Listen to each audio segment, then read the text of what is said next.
Hello ಕರ್ನಾಟಕದ ಜನತೆ, welcome back to update Kannada 360 channel.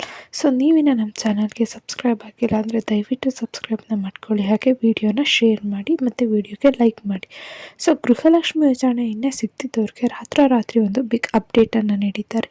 ಒಂದು ಹೊಸ ಆದೇಶನ ಹೊರಡಿಸಿದೆ ಸರ್ಕಾರ. ಏನು ಹೊಸ ಆದೇಶ ಅಂತ ಈ ವಿಡಿಯೋದಲ್ಲಿ ಕಂಪ್ಲೀಟಾಗಿ ತಿಳಿಸ್ಕೊಡ್ತೀನಿ. ಸೊ ವಿಡಿಯೋನ ಸ್ಕಿಪ್ ಮಾಡದೆ ಕೊನೆವರೆಗೂ ನೋಡಿ. ಸೊ ಎಷ್ಟೋ ಜಿಲ್ಲೆಯ ಎಷ್ಟೋ ಲಕ್ಷ ಮಹಿಳೆಯರು ನೀವು ಹೇಳಿದ ಎಲ್ಲ ಕಂಡೀಷನ್ಸು ಎಲ್ಲ ಚೇಂಜಸ್ನ ಒಂದು ಬ್ಯಾಂಕ್ ಖಾತೆ ಮತ್ತು ಆಧಾರ್ ಕಾರ್ಡಲ್ಲಿ ಮಾಡಿಸಿದ್ವಿ, ಆದರೂ ನಮಗೆ ಏನಕ್ಕೆ ಹಣ ಡೆಪಾಸಿಟ್ ಆಗಿಲ್ಲ ಅಂತ ಕೇಳಿದ್ದಾರೆ. ಸೊ ಇದಕ್ಕೆಲ್ಲದಕ್ಕೂ ರಾಜ್ಯ ಸರ್ಕಾರ ಒಂದು ಬಿಗ್ ಅಪ್ಡೇಟನ್ನು ನೀಡಿದೆ. ಸೊ ಏನಪ್ಪ ಅಪ್ಡೇಟ್ ಅಂತ ಹೇಳ್ತೀನಿ. ಸೊ ಕಾಂಗ್ರೆಸ್ ಅವರು ಹೇಳಿದ ಪ್ರಕಾರ 5 ಗ್ಯಾರಂಟಿ ಯೋಜನೆಗಳಲ್ಲಿ ಗೃಹಲಕ್ಷ್ಮಿ ಸ್ಕೀಮು ಒಂದು. ಸೊ ಈ ಗೃಹಲಕ್ಷ್ಮಿ ಯೋಜನೆ ಪ್ರಕಾರ ಏನಂದರೆ ಮನೆಯ ಯಜಮಾನಿಗೆ ಪ್ರತಿ ತಿಂಗಳು 2,000 ರೂಪಾಯಿ ನೀಡಲಾಗುತ್ತೆ. ಸೊ ಈ ಯೋಜನೆ ಜಾರಿ ಬಂದು ಆಲ್ರೆಡಿ 4 ತಿಂಗಳು ಆಯಿತು. ಸೊ ಅರ್ಜಿ ಸಲ್ಲಿಸಿರೋ ಎಲ್ಲ ಮಹಿಳೆಯರಿಗೂ ಕೂಡ ಸರ್ಕಾರದ ಬಳಿ ಹಣನ ಜಮಾ ಮಾಡೋಕ್ಕಾಗಿಲ್ಲ.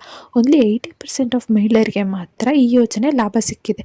ಉಳಿದ 20% ಮಹಿಳೆಯರಿಗೆ ಇನ್ನು ಒಂದು ಕಂತಿನ ಹಣ ಕೂಡ ಜಮಾ ಆಗಿಲ್ಲ.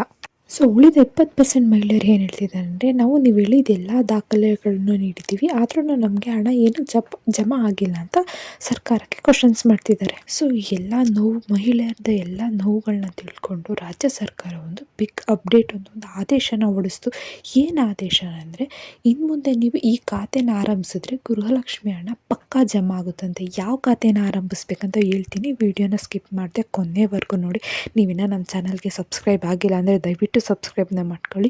ಹಾಗೆ ಒಂದು ಲೈಕನ್ನು ಕೊಡಿ. ಪಟ್ ಅಂತ ಈ ಕೆಲಸ ಮಾಡಿದ್ರೆ ಹಣ ಜಮಾ ಆಗುತ್ತಂತೆ. ಯಾವ ಕೆಲಸ?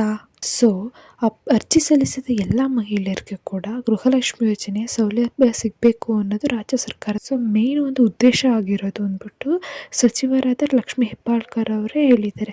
ಸೊ ಅದಕ್ಕೆ ಅವರೇ ಒಂದು ಎಲ್ಲರಿಗೂ 20% ಆಫ್ ಮಹಿಳೆಯರಿಗೆ ಏನು ಹಣ ಜಮಾ ಆಗ್ತಿಲ್ವಲ್ಲ, ಸೊ ಅದಕ್ಕೆ ಅವರೇ ಒಂದು ಮಹತ್ವವಾದ ಒಂದು ಆದೇಶನ ಹೊರಡಿಸ್ತಾರೆ. ಸೊ ಈ ಆದೇಶದ ಮೂಲಕ ಏನಾಗುತ್ತೆ ಅಂದರೆ, ಗೃಹಲಕ್ಷ್ಮಿ ಯೋಜನೆ ಮಹತ್ವದ ಒಂದು ಬದಲಾವಣೆ ಆಗ್ತಂದಿದ್ದಾರೆ.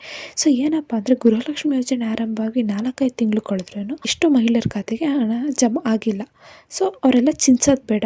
ಈಗ ನೀವು ಒಂದು ಹೊಸ ಖಾತೆಯನ್ನು ಆರಂಭಿಸಿ ಡಿಸೆಂಬರ್ ಅಂತ್ಯದೊಳಗೆ ನಿಮ್ಮ ಖಾತೆಗೆ ಹಣ ಬರುತ್ತೆ ಅಂದ್ಬಿಟ್ಟು ಒಂದು ಸ್ಟೇಟ್ಮೆಂಟನ್ನು ಹೇಳ್ತಾರೆ. ಸೊ ಎಲ್ಲಿ ನೀವು ಖಾತೆನ ಓಪನ್ ಮಾಡಬೇಕಂದ್ರೆ, ಅಂಚೆ ಕಚೇರಿಯಲ್ಲಿ ನೀವೊಂದು ಖಾತೆನ ಆರಂಭಿಸಬೇಕು. ಅಂದರೆ ಪೋಸ್ಟ್ ಆಫೀಸಲ್ಲಿ ನೀವೊಂದು ನ್ಯೂ ಅಕೌಂಟ್ನ ಓಪನ್ ಮಾಡಿಸಿ.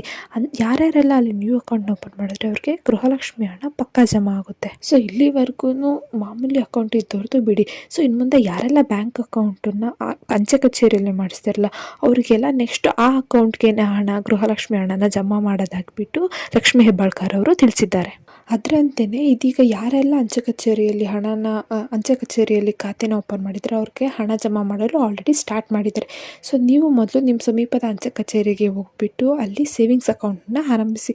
ಈ ಖಾತೆ ವಿವರವನ್ನು ಗೃಹಲಕ್ಷ್ಮಿ ಅರ್ಜಿಯ ಭರ್ತಿ ಮಾಡುವಾಗ ಏನಾದರೂ ಸಲ್ಲಿಸಿದ್ರೆ ಆಗ ಸರ್ಕಾರ ಆ ಖಾತೆಗೆ ಹಣನ ಜಮಾ ಮಾಡುತ್ತೆ. ಸೊ ಇನ್ನು ಎಷ್ಟು ದಿನ ಅಂತಲೇ ನಮ್ಮ ಖಾತೆಗೆ ಹಣ ಬಂದಿಲ್ಲ ಅಂತ ಅದೇ ಖಾತೆ ಹಿಡ್ಕೊಂಡು ಕೊಡ್ತೀರ. ಸೊ ಪಟ್ಟ ಅಂತ ಹೋಗ್ಬಿಟ್ಟು ನಿಮ್ಮದು ನಿಯರ್ ಬೈ ಅಂಚೆ ಕಚೇರಿಗೆ ಹೋಗ್ಬಿಟ್ಟು ಒಂದು ಹೊಸ ಸೇವಿಂಗ್ಸ್ ಅಕೌಂಟ್ನ ಓಪನ್ ಮಾಡಿ ಮತ್ತು ಗೃಹಲಕ್ಷ್ಮಿ ಸೌಲಭ್ಯವನ್ನು ಪಡ್ಕೊಳ್ಳಿ. ಸೊ ಅಂತ ಹೇಳ್ತಾ ಈ ವಿಡಿಯೋನ ಮುಗಿಸೋಕ್ಕೆ ಇಷ್ಟಪಡ್ತೀನಿ. ವಿಡಿಯೋ ಇಷ್ಟ ಆಯ್ತು ಅಂದರೆ ಲೈಕ್ ಮಾಡಿ, ಮತ್ತು ಆದಷ್ಟು ವಿಡಿಯೋನ ಶೇರ್ ಮಾಡಿ, ಮತ್ತು ಸಬ್ಸ್ಕ್ರೈಬ್ನ ಮಾಡ್ಕೊಳ್ಳಿ, ಮತ್ತು ಬೆಲ್ಲೈಕನನ್ನು ಪ್ರೆಸ್ ಮಾಡೋದು ಮರಿಬೇಡಿ. ಬೇಕಂದರೆ ನಾವು ಯಾವುದೇ ವಿಡಿಯೋನ ಪೋಸ್ಟ್ ಮಾಡಿದ್ರೆ ನಮ್ಮ ಚಾನಲಲ್ಲಿ ನಿಮಗೆ ನೋಟಿಫಿಕೇಷನ್ ಬರುತ್ತೆ. ಏನಾದರೂ ತೊಂದರೆ ಇದ್ದರೆ ಅಂದರೆ ಕಮೆಂಟ್ ಮಾಡಿ. ನಿಮ್ಗೆ ಕೇಳಿದ ಪ್ರಶ್ನೆಗೆ ಎಲ್ಲದಕ್ಕೂ ಉತ್ತರ ಕೊಡೋಕ್ಕೆ ಟ್ರೈ ಮಾಡ್ತೀವಿ. ಧನ್ಯವಾದಗಳು.